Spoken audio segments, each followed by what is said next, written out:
अल्हम्दुलिल्लाह आज बीआरएस के तमाम सीनियर कायदीन दरगाह यूसुफैन रामपल्ली पर वाक़ है, जहाँ पर शहंशाह दक्कन हज़रत सैयदना यूसुफैन और शरीफैन रहमतुल्लाह अलैह यहाँ पर हाजिर फरमा है, क्योंकि यहाँ का मकसद यहाँ पर जो भी अपनी न्याज लेके आता है उसका अल्लाह ताला उसकी न्याज को यानी उसके मकसद में उसको कामयाब कर रहा है। आज हम यहाँ पर क्योंकि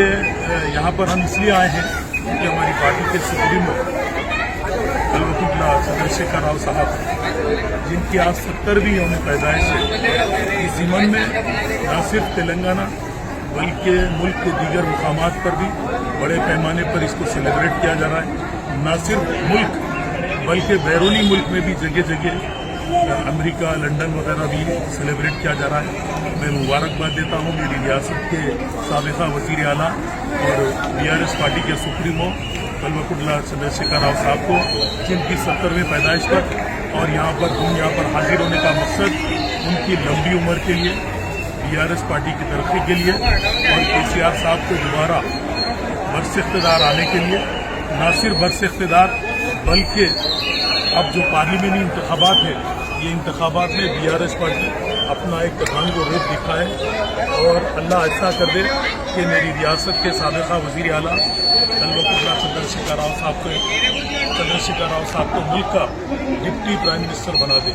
हम यहाँ पर इसी मकसद के लिए आए थे, क्योंकि उनकी पैदाइश भी थी, उनकी लंबी उम्र के लिए, दराजी उम्र के लिए और पार्टी की तरक्की के लिए आए। और मैं ये ध्यान देना चाहता हूँ, यहाँ पर ठहरकर, इस सरजमीन पर ठहरकर मैं ये बात कहूँगा कि वाकई कल्वकुटला चंद्रशेखर राव साहब जो साबिक़ा में 10 साल हुक्मरानी की है, उनके वैसा चीफ मिनिस्टर और उनके वैसा अक़लियती मसीहा कायद कहीं भी नहीं मिल सकता। जिस फरेब को दिखाकर, जिस हथेली में जन्नत दिखाकर कांग्रेस बरसे इक़्तिदार आई, अवाम से जो वादे किए वो बिल्कुल फरेब था और धोखेबाजी के वादे किए हैं। 100 दिन 90 दिन का वादा किए, आज 70-80 दिन गुजर चुके, कोई वादा पूरा होने वाला नहीं है। और मैं खास करके ये बात कहूँगा, आप ये चीज़ को गौर करिए मुसलमानों, यहाँ का जो चीफ मिनिस्टर है तेलंगाना का, ये सेम नरेंद्र मोदी के, वो बड़ा मोदी है छोटे मोदी के हिसाब से, वहाँ पर भी एक भी मुसलमान मस्जिद नहीं है और तेलंगाना में भी एक मुसलमान को काबीना में जगह देने तैयार नहीं है। ये लोग क्या हो रहा है, क्या काम हो रहा है, इससे मुसलमानों को दूर रखा गया। सियासी तौर पर कोई साझेदारी नहीं दी जा रही। इतना बड़ा तेलंगाना का स्टेट का फाइनेंस का कॉरपोरेशन भी कल तश्कील दिया गया, एक मेंबर के लिए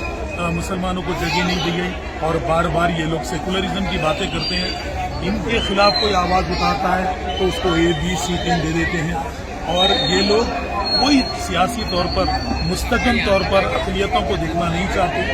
चाहे वो बदरुद्दीन अजमल हो या हमारी मुकामी जमात हो, कोई सियासी तौर पर, मुस्तकिल तौर पर अक़लियतों को देखना नहीं चाहते, चाहे वो बदरुद्दीन अजमल हो या हमारी मुकामी जमात हो, मजलिस इत्तेहादुल मुस्लिमीन या कोई और जमात हो, जो भी होती है उसको बीजेपी के एजेंट करार देते हैं। लेकिन असल में बीजेपी के दोस्त यही है। मैं आवाम को एक बात बताना चाहता हूँ, देखिए आप तेलंगाना का असम्बली इंतखाबात का भी एक नज़रिया उठाकर आप देख लीजिए, जहाँ जहाँ बीजेपी ठहरी, अगर बीजेपी को शिकस्त देने के लिए कोई उम्मीदवार, ताकतवर उम्मीदवार अगर मैदान में आया तो बीआरएस पार्टी का उम्मीदवार ही है। चाहे करीमनगर में बंडी से संजय को हराना हो या हुजूराबाद में इटाला राजेंद्र को हराना हो या फिर दुबाग से रघुनंदन राव को हराना हो, और अगर हैदराबाद से राजा सिंह को भी अगर तगड़ी फाइट देना है तो बीआरएस पार्टी उठी। मुसलमानों सोचो और गौर करो, कौन हमारा हमदर्द है, कौन हमारे लिए काम किया है, कौन हमारी तालीमी पसमानदगी को बड़े पैमाने पर, इनकलाबी पैमाने पर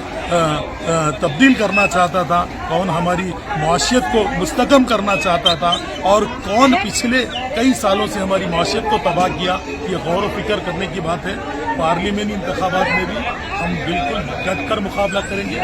बीआरएस पार्टी 16 के 16 पार्लियामेंटी सीटें यहाँ से जीतेंगी और कल्वकुटला चंद्रशेखर राव साहब को ताकत बख्शेगी, न सिर्फ ताकत देगी बल्कि मरकज़ की सियासत पर बहुत बड़ा अहम रोल अदा करेगी। मैं میں دعا دیتا ہوں میری ریاست کے سابقہ وزیر اعلیٰ کلوہ چندرشیکھر راؤ صاحب کو، جن کی خدمات کو تاریخ کے اوراق میں لکھنے کی ضرورت ہے. میں ان کے ان کارناموں کو سہراتا ہوں اور ان کو سلام کرتا ہوں اور دعا گو کہ اللہ تعالیٰ ان کو صحت کے ساتھ منصوب کا پارٹی کا سپریم میں بنائے رکھے اور اللہ کے BRS پارٹی کو ایک مضبوط اور ایک